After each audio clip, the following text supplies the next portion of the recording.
তো হিরোটাকে আমি আজকে একটা ছোট্ট তেঁতুলের প্যাকেটের আচার এনে দিয়েছি। তো সেই আচারটাই বসে বসে খাচ্ছে।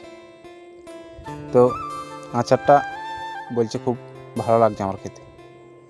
তো তাই দেখো গোটা মুখে তো লাগিয়েছে, আবার বলছে এখন আমি প্যাকেটটাও খাবো, মানে বলছে প্লাস্টিকটাও খেয়ে নেবো। মানে বলছে এটাও তো টাকা নিয়েছে, এটাকে ছাড়া যাবে না।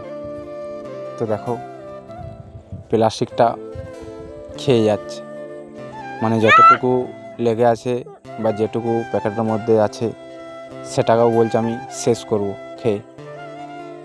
তো তাই ভাবলাম তোমাদের কাছে একটু শেয়ার করি। তো আজকের ভিডিওটা এই পর্যন্ত, দেখা হচ্ছে পরবর্তী ভিডিওতে। সবাই ভালো থেকো, সুস্থ থাকো আর অপেক্ষায়